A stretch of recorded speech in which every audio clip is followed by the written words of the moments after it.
Eu não tenho religião, sabe, Caio? Como você, eu sou um seguidor de Jesus. Mas nessa reunião, a maioria é crente.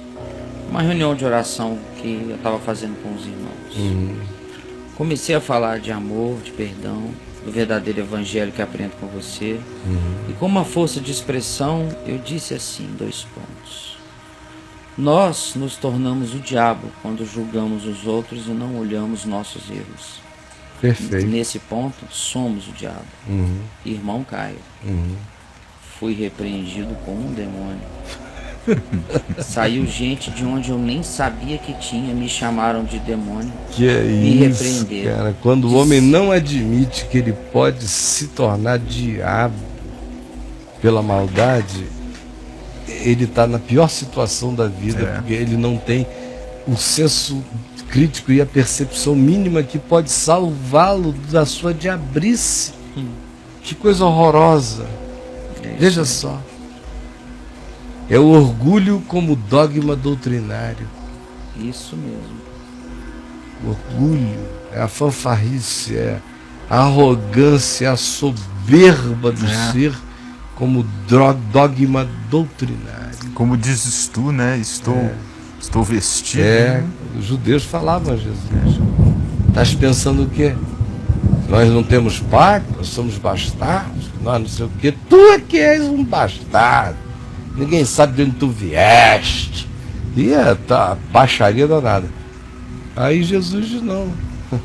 Meu pai dá testemunho de mim, mas vós quereis matar-me.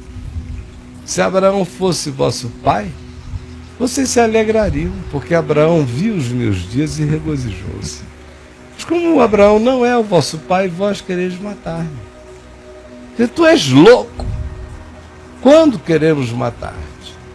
Aí Jesus então lhes disse, vós sois filhos do diabo e quereis satisfazer-lhes aos desejos.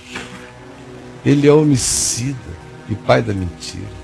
Quando ele mente, ele fala do que lhe é próprio, porque ele é assim desde o princípio. Isso ele está dizendo para o grupo mais religioso da terra. Que botava esses pastores aí no chinelo, né, Caio? Em conhecimento, em observância da lei, em teologia, em tudo. Aqui só tem escoteiro devasso daqueles fariseus, impolutos na exterioridade. E olha como é que Jesus trata essa moçada e os chama de filhos do diabo. Mas eles não leem a Escritura, não leem a palavra, eles só seguem a cabeça do projetor da caverna, do dono da caverna. Aí fica todo mundo doente assim. Só a graça de Deus para salvar um sujeito desse. E aí? Disseram, Caio, que Satanás estava me usando. Né? E a única mensagem que eu preguei foi de amor. E quando eu falo de amor, eu me sinto bem e isso me liberta. Fiquei chateado, sabe? Agora, Caio, pergunta. Foi um erro meu me expressar assim ou eles não entenderam ainda o que Não, meu irmão, não é erro de ninguém, não. Jesus não disse a Judas e aos discípulos, um de vós é diabo. Quando Jesus disse aos 12, um de vós é diabo, o que ele estava dizendo é que qualquer um de vós pode se tornar diabo. E Judas Iscariotes fez mais coisas do que esse pessoal da reunião de oração dele jamais sonhou em fazer. Judas viu Lázaro ressuscitar, viu Jesus andar por sobre as águas. Judas, cara, viu Deus e viu o diabo. Judas andou com aqueles discípulos e saiu com aquele grupo de 70, 35 grupos de 2, indo de casa em casa. Judas expulsou demônios, curou enfermos, ressuscitou mortos. Judas fez tudo o que eles fizeram e voltaram dizendo, mestre, até os demônios se nos submetem pelo teu nome. E Judas virou o que virou diabo. Porque para virar diabo, meu amigo, basta achar que você tem ideias melhores do que as do Evangelho. Para virar diabo, basta você querer socorrer Deus. Todo mundo que tentou socorrer Deus virou diabo. Principalmente se tiver 30 moedas de prata. Olha, Pedro tentou socorrer Jesus lá em Cesareia de Filipe, quando Jesus disse, eu vou para Jerusalém, vão me matar, vão fazer isso e aquilo. Pedro disse, isso jamais te acontecerá. Jesus disse, sai, Satanás. Tenta ajudar Deus, meu amigo, que você vira diabo na hora. Segunda coisa, Judas. Judas também, eu tenho certeza que Judas quis ajudar, quis encurralar Jesus, para ver se Jesus, encurralado, saía do encurralamento de qualquer modo. Já que ele fazia tanta coisa, Porque né? ele tinha certeza que era só questão de encurralar. Porque não são 30 moedas de prata. Judas é um cara maior do que 30 moedas de prata. Judas era, do ponto de vista humano, um dos discípulos mais elaborados, mais sofisticados, mais filosóficos, mais pensantes, mais interessantes que tinha naquele grupo ali, do ponto de vista da academia, da política, do papo, do bar, da esquina, da conversa, do diálogo. Judas era tudo menos era talvez safo, era o né? gênio daquele lugar, o Judas.